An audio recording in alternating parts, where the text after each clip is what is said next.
Hi, everyone. Welcome to Get a Word In with me, your host, Josh Wagner, connecting with friends in different locations and vocations, discussing yesterday, today, and beyond. And beyond today is we're going down under, 14 hours ahead from where I am to a 1960s hippie locale. And I'm connecting with a hippie of modern day party in terms of freedom and exploration. Old friend of mine, Chichi Menendez. It is wonderful to have you. Good morning. Good evening for me. Good morning to you. How are you? Good morning. How are you, Josh? It's so nice to see you. I'm so happy to see you. It's been years, but seeing your face brings me joy. We're halfway around the world from each other, but I feel like I'm right in front of you because I'm feeling warm inside. Oh, that's gorgeous. All right, so Me Chichi, too. the way we do this, I start off with a little dinner table introduction, and here's how I would describe you coming to a dinner table, right?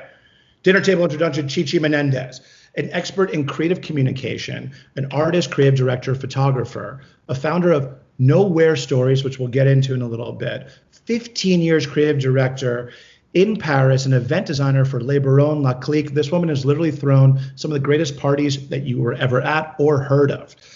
Literally has worked with Kanye West, British Fashion Council. She has worked with Uniqlo. She's thrown parties from London, Paris, Moscow, Miami, Cannes Film Festival, places that you wish you could have gotten into and places you've heard of. But more than that, we have an underground party master to now rock climber and full-time artist and photographer who has relocated to a town of 3,600 people. For me, the last time I saw Chi-Chi was in the most wild Art Basel Miami party environment. And now to sit here with her now, the majority of our entire friendship has been within the confines of a nightclub or bar. And now I get to talk to her in this moment. What have I missed, Chi-Chi? Nothing. It actually sounds more impressive than it is, though. It's not. So we're gonna start off with this. I'm gonna say the last time we saw each other was probably like 6 years ago. Chichi and I used to throw these insane parties with Le Baron in Miami when like the French crew would roll in and we would just literally like rip shit up for 6 days. And it was such a joy. Just to break the ice, what is your wildest Art Basel Miami moment that you can share with everyone? I think the wildest I probably can't talk about. Like there's probably under wraps for a while still. Like it'll come out of the vault at some point. Yeah. But I don't know. There were so many wild moments. I mean, God, I think my favorite moments were obviously when we were working together in that little underground bar. The Florida room at the Delano. Florida room. That was pretty wild. I mean, I remember doing like live karaoke at the Shore Club with Daphne Guinness and Jefferson Hack and all these kinds of crazy people. Like, there were so many crazy moments. I think the highlight though was like, and I know this is going to sound so bad and so not underground. Bring it on. Meeting Beyonce, like I was just like, Hanging with Beyonce. I mean, she's a bit of a queen. She's pretty amazing. She was so beautiful and so humble and so everything that you'd want her to be. And yeah, normally I'd go for the underground stuff, but yeah, sorry, had to go there. Okay. All right. So before we really dig into things, I just think it's fascinating where you are. You need to share. So she shared with me where she is right now. And like from a woman who's lived in cosmopolitan centers of the world, right? Chi-Chi's now living in a town of 3,600 people. She's living in a place called Mullumbimby, which literally native is, I wrote this down, small round hill in a town of 3,600 people it was a timber town that became a hippie bastion. Where are you? Please explain where you are. So it's the best place in the world. I got to tell you, I'm in love with this place and I'm in love with everybody here. It's incredible. What's the name of the town? Sorry? I just had to hear you say the name of the town. Mullumbimby. So cool. You say it, yeah. Mullumbimby, how did this happen to me, Josh?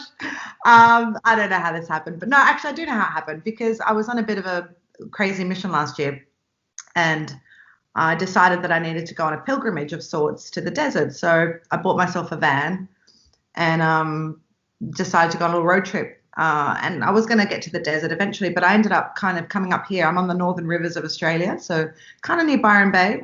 Very beautiful. But yeah, I called a friend. I was like, can I camp on your land? He had like 4 acres out in the middle of the rainforest. And so I drove up in my van and was camping out for a month in the middle of nowhere by myself with no phone reception, like pretty crazy. Yeah.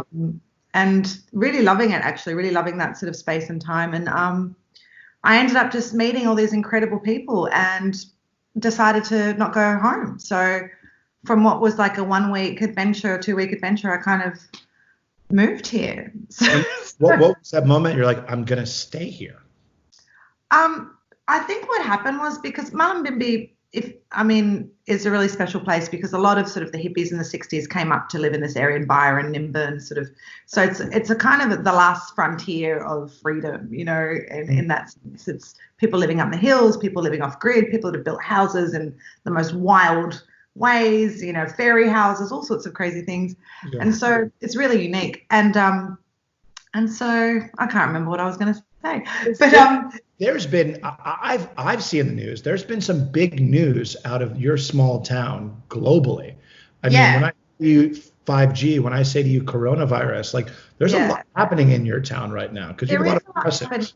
There is a lot happening because people here are really, really passionate about their freedoms, and they're very passionate about living holistically and living naturally. Like it's a big thing in this community. So most people grow their own food. Most people, go to the herbalist. They don't go to the doctor. We have a herbalist in town. You know, like it's really, really quite out there, but it's really quite beautiful. And so I think there was a big protest last week because we're all on lockdown, and for 12 months, Mullumbimby fought against having 5G installed in Mullumbimby.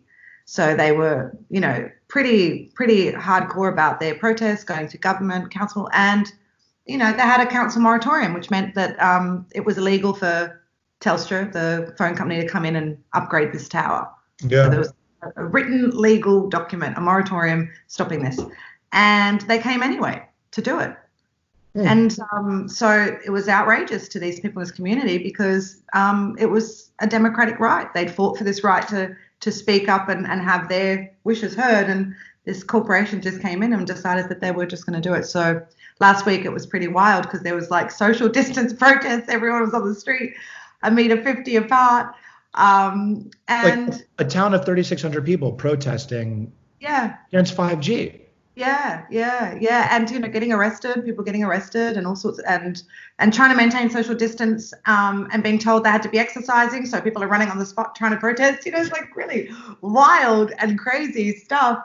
And, you know, some of the posts in the community are like, this is the last battleground, you know. And so it's quite intense. And, you know, regardless of how you feel about 5G or regardless of what your stance is on it, I think if a community has voted against it and the council, you know, and there's paperwork and then that has to be respected, you know. And I feel that's what I feel very strongly about at the moment is what is happening to our civil rights and liberties in this time, you know. Interesting. What would be one unique thing that nobody would know about Mullumbimby during Corona that you think would be unique to share with the guests? I think the unique thing is that everybody's sharing seedlings and seeds. There's like an underground community of people sharing plants and seeds and planting their own gardens, and it's quite amazing, actually. Yeah. That's so awesome. All right. So now we know where you are. I would like to know, I ask people where they would be if this moment wasn't happening in time. Would you have traveled? Would you have gone other places? Or would you have taken that trip and discovered that place and be exactly where you are? Well, I'd be exactly where I am, actually. Awesome. And I'm so grateful. I'm actually so grateful that this is where I am because I feel although that sort of crazy stuff is going on, I feel very protected. You know, I can still go out in nature. I can still go for walks. So there's an element of feeling a little bit protected from all the madness as well. So it feels good. I mean, most of the people I've been speaking to are in densely populated areas or, you know, cities. You know, you're the person I've spoken to that is the most remote. So there is comfort in that, you think? I think so. You know, I think so. I can still go up for a drive up to the mountains and go for a walk to a beautiful waterfall. And so I've been sharing these little walks with my friends on social media, like trying to get them to have a little nature hit. I'm like, is this obnoxious or is this nice for you? And they're like, oh, it's nice. So I'm trying to, you know, share some of that kind of, you know, nature stuff with them because a lot of people are locked up and really sad. And so it's tough for a lot of people. What makes me smile so much inside is that, like, you went from like concrete jungle living to like, yeah, I actually like being in the actual jungle. Like, even though I know you're not in the jungle, but like, you know what I mean? I kind of am, and it's a little bit confusing. I wake up in the morning every day. I'm like, who am I? I don't know who I am anymore. It's kind of bizarre. It's like it couldn't be more extreme, like the change could not have been more extreme, I think.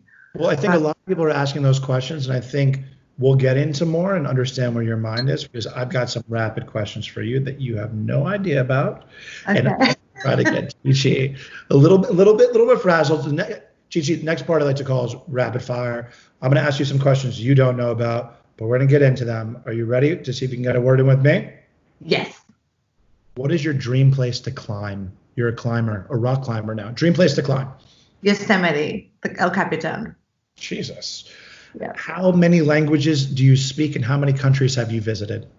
Oh, I speak 3.5 languages, and I can't count the amount of countries that I've visited. I don't know. For a woman who has thrown countless events and productions that you've created, what is your most successful event you've ever done that you're most proud of? I would have to say the Quicksilver 40-year anniversary in Paris. Okay. Well, I did part of that. But yeah. Tell us about that. What was it? Well, I was given a really beautiful part of the project to work on, which is their 40-year history, telling their 40-year history through an exhibition.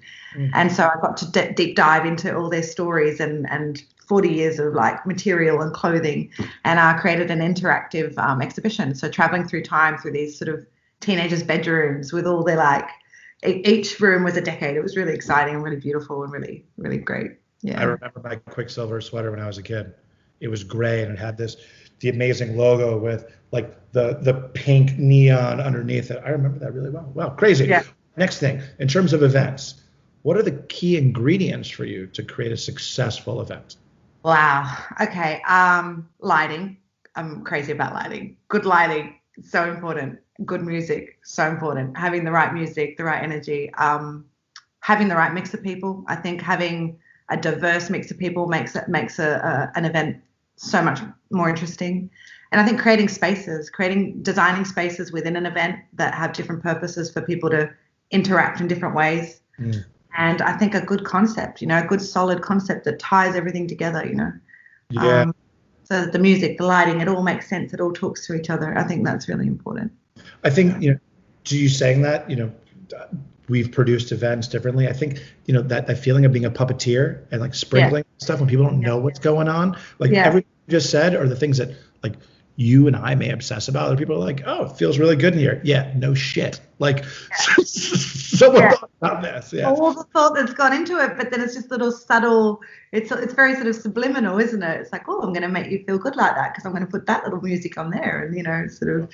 So yeah, I think it's very subtle details, but attention to details, and I think design in space is super important. I think it's very underrated. Like it's the first thing when I go into an event, if I want to know how I navigate that space in a way that's comfortable, and interesting. So. Well, you were a master puppeteer. In any realm I walked into that I knew you were behind, I knew I was going to have an amazing experience. I was going to feel good. I was going to enjoy myself seamlessly. So respect. That being said, also from those elements as a photographer, can I ask you, what is the last image that you took that you were most moved or proud of? An image that you took as a photographer? Actually, this weekend on Sunday, I went on a nature walk with a friend of mine who's a gorgeous Japanese barber. He's amazing, very talented artist, and we were just on our reconnection walks and talking about reconnecting to nature, and I managed to capture a moment of him in this creek that I felt really spoke about what we were speaking about, and I was proud of that, to reflect that. Awesome. All right, I'm going back to yesteryear, to the underground party master. What is the longest period of time you have not slept? 13 days. Did not expect that whatsoever. Were you in one place or were you traveling? No, I think every year Cannes Film Festival, 12 nights or 13 nights, and minimal, like maybe an hour a night, 2 hours a night of sleep. Because basically, we were doing events at night, like throwing all the directors' film parties and whatnot, and then during the day organizing all the events that we were going to do that night. So you're just working and then crying on the 13th day. Usually. I mean, I'm just going to say, holy shit, followed by what's the longest period of time you actually did not get out of your bed and slept? A day? Oh, yeah, that's all she needs, everybody. She just needs 13 days on, 1 day off. Yeah, she wants to work with you all the time. Next question. What shoes are you wearing right now? Oh, I can't tell you. Oh, come on. The reason I say because I did my research and I heard that nobody in your town wears shoes. Oh, it's true.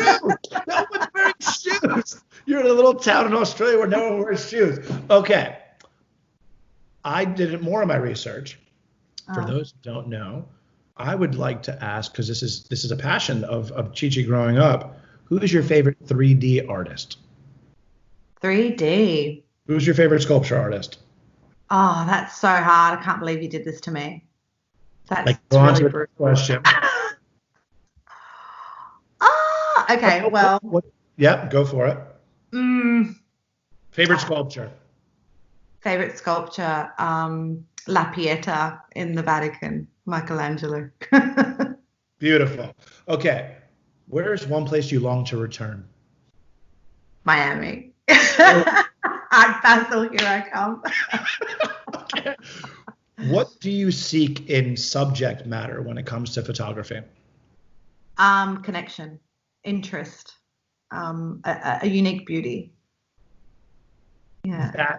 Continue on that. What does reportage photography mean to you? I guess documentary, like sort of documentary war kind of photography, like kind of capturing what is there, the essence of what's there. Beautiful. Is this moment in time a reset or an evolution period in human history? I'm not sure. I hope it's transformative. Beautiful. Let me ask you, what is your last good deed that you've performed? Last good deed. I cooked for a pregnant lady recently and dropped it off at her doorstep because I knew she couldn't get out and she was 9 months living in the hills. So I took her up a little feast. Beautiful. Yeah. And what is your latest regret? Latest regret? I don't think I have any. Done. End of it. You have nothing? Leave it at that. Nothing in your head? That's a good place to be. No. Yep. Yeah. Besides the regret that you could actually take a shower in the size of your coffee cup. Anybody notice this? Jesus, it's just it's amazing. All right, you made it through rapid fire. We're going to the next segment of our talk. Yesterday, today, and beyond, which we can do however you choose. We can talk about one subject matter as a reference, past time, today, or moving forward, or a segment of it, your choice. I am going to say, you hearing this, I'm going to start with, what does reconnection to nature mean to you? Or just first connection. What does connection to nature mean to Chi-Chi? Okay. I think for me, it's really important at this time to reconnect to nature in order to ground ourselves again. I think we're as we move into a more and more technological world and we're more and more immersed in this virtual reality that we're creating, I think it's really, really important to reconnect to nature for so many reasons, for sustainability reasons, for spiritual reasons, for personal health reasons. I think nature holds some really important keys to our well-being. And I feel like when nature's well, we're well. And so to have a reciprocal relationship with nature, I think is really important. I mean, when you speak about nature, what's one thing that you're just a huge advocate for? Like, for example, I can only imagine what the stars look like for you in a small town out there. I can only imagine the beauty you have outside your doorstep. Like, you've lived in cities for the majority of your adult life, right? Yeah. What sings to you about nature now? What has made it so special for you? It's medicine. I think it's medicine. I think we get so caught up in so many things living in a city. We're so distracted. We're so busy. And I feel like for me, nature is the ultimate healer. It's the ultimate medicine. I had a really quite debilitating condition that I had to deal with about a year ago. And I found healing through walking in nature. That was the thing that was resetting my body and my brain. And I don't know. I just feel like the earth is calling at the moment. Everybody. Was it unexpected to you, or did you seek it? Were you surprised by it? I'm still surprised by it. Yeah. I'm still surprised by it but I feel like it's really important. Like, I think there's been key awakening moments for me in feeling this need to reconnect and reclaim my relationship with the land. And one of those things is just the I don't know, I'm feeling more and more curious about Indigenous culture in Australia and how they worked and lived with the land. And I feel that we have such little knowledge. We're so ignorant as white people, and like, we're so ignorant about those things. I mean, we're not taught how to plant, we're not taught how to grow things, we're not taught how to respect the environments we live in. And I feel like that at this point in time, it's very important that we start learning those things. So when you say reclaim, so did you realize it was lost before you thought you had to reclaim it? Like, yeah, I think we've all lost it. I think we've all lost that relationship. We all live in apartments in cities, and we all live in confined spaces, and we've all lost that. We don't know the names of the trees around us. We don't know the names of the plants that are in our backyard or in our front yard. Like, we've lost that relationship. Tell me the last thing you learned about nature that you could share with me. I've been reading this beautiful book called The Hidden Life of Trees, actually. It's a spectacular book written by a forester. And so, it talks about how trees communicate underground. And there's this amazing thing called the Wood Wide Web, which I have never heard of, which is like this fungal underground network. It's called the Wood Wide Web. Yes. It talks. It's like the internet for trees, Yeah. So that's a really fun fact. Yeah.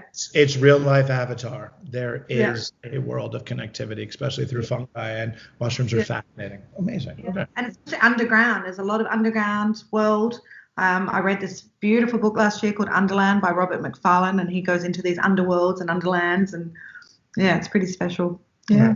Underland, Robert McFarlane. Yeah, amazing book. But the one about the trees is called The Hidden Life of Trees. That's a lovely book to read. All right, everybody, you heard it. Look it up. Next question: what does transition or change mean to you today? Transitional change. Transition or change. I mean, we just shared that you just did a 180. In many respects of life, right? Like, not to be like, oh, I went to go find my. No. You just went through transition and change in your life. And, what does transition and change mean to you? I think it's difficult. I think it's confronting. I think everybody globally is going through that at the moment. They're having this moment of assessment, of self-assessment. They've been taken out of what they're used to doing and comfortable in, which is going to work, seeing people, and now they're like forced at home to really kind of sit and reassess and be alone. And I think it's confronting, and I think it's difficult for a lot of people. And but I feel like out of that comes the greatest growth, if you can embrace that process of change, and then it opens up whole new worlds and new doors. So, but I think you have to go through a little bit of difficulty and not be too distracted and kind of sit in it. I mean, you make it with a smile and such a positive attitude. You make it sound like easy to confront. Like, it's definitely a difficult thing, right? Like, I think right now, we're in this moment in society where your face and your demeanor and your posture doesn't necessarily reflect how you feel inside. And then there's another way that people are sharing more than they ever have, right? So, like, I mean, hidden or not, if we do it through kindness and openness and knowing that, like, we're all experiencing, like you just said, change, that commonality of conversation is a good thing to go off of. Yeah. We're all experiencing something. Like, how are we coping with it? How can we help each other out in that process? Yeah, absolutely. How can we create community in this, and virtual or otherwise? But, and how can we create out of this? And what can we create, and what do we want to create? What's the world we want to create out of this? Because obviously it's highlighting where we're all going wrong, isn't it? It's kind of, You just nailed it. Highlighting where we're going wrong in terms of change. This going to ask. This brings me to my next question, right? Because to me, you're a creator. You're a maverick. You're a leader. You're not fearful, right? You're incredibly considerate and thoughtful on how you produce something. I would like to ask you, what do you think going forward? What does, like, you as a photographer, what does a series look like? What does an exhibition look like? what does presentation of art look like going forward? Like when all these feelings are coming up and we want to share it with somebody else, what does that look like today and beyond? Oh, wow, that's good. I think it's really important for artists to attempt to really connect and communicate with people. I think these days of sort of their peers or their subjects or their guests. I think audience. I think as an artist, like if you're creating work, there should be an aim to connect to the audience, not to just create work that's elitist and out of the realms of common vernacular. Like it needs to be something that really conveys and communicates and promotes change. I think Picasso said something like that. Art isn't art if it's not revolutionary. So It should be creating some kind of change. I think at the moment we have an opportunity to use technology in that way, and that's sort of a theme that I'm exploring. How can I use technology, which is so pervasive and so dominant right now? How can I use that to reconnect people to nature and to take people out of this sort of phone space and back out into the real living world? So I feel like there's some interesting themes to explore there, with technology, especially in VR and all the sort of emerging technologies that are coming out. So incorporating technology to show your exhibit, to share your expression. Oh, I think so. There's so many amazing, with virtual reality, you can really create fully immersive experiences for people now, and so I'm working on a little project at the moment in VR, like trying to create a virtual ritual so that, you're in this augmented reality in nature, but you're in a gallery space, and so maybe being able to take that anywhere. So bring these natural spaces to anybody in wherever they are, and that's something I'd like to explore at the moment. Beautiful. I have to ask, just through your history and where you are right now, what does elitism mean to you? What does narcissism mean to you? What does sharing mean to you today? Elitism to me is it's equivalent to narcissism in a way, I guess, because it's not really trying to connect with everybody. It's sort of like using language or using concepts that are not speaking to everybody, I guess, is the simplest way to talk about it, and excluding people from those experiences. So I think we need to be in a much more inclusive framework now. Like we have to, and if anything, this whole corona thing has shown us, it's like, who are the important people in our society? They're the people that are your everyday workers, your essential workers in hospitals. They're the important people. They're the people that are holding everything down for us and making it possible for everybody to go out and make their millions. Yeah. So I think, that we need more inclusivity and more regard, for others. Cheers to that, because it's about time. Yeah. Yeah. The scale of importance is actually held up to the scales of justice. Like, what are you doing to help not just yourself out, but everybody else out? And well said. All right. Let me ask you, in terms of skills, what are some new skills that don't pay the bills? So many. From you. I'm obsessed with planting at the moment. So I've got a veggie patch that I'm growing. It's the first time in my life that I've even grown anything. So like I had to buy a hose last week. I didn't even know how to connect a hose. I had to FaceTime someone and be like, how do I connect a hose? They thought it was very funny, embarrassing. But yeah, like just things that, I haven't been taught that. No one taught me that in school. No one, it's something that I'm really excited about, which is like harvesting my own food and cooking and so reconnecting to skills that don't pay bills, Awesome. Yeah. All right. Next section, Chi-Chi, good riddance. Give me some more, or liar, liar, pants on fire. Let me ask you, you don't have to answer all though, but if you would like to say one thing you've gotten rid of your life in this moment, one thing you've added to your life you want to keep, or one thing that you yourself or people out there you think falsehood, they're sharing a fake version of it. What would you say is one of those things you'd like to share? Oh, can you say it again? So good riddance, it's out of your life forever. Give me some more, I'm going to keep on doing it. Or this is not true. It's being fake. It's not real out there. What do you think? Okay. Well, I don't want to sound negative, but I feel like what's happening on social media is a lot. I feel like we need to pull back a little bit from all of the personas that, we're creating for ourselves in that world and get back to sort of more authentic work.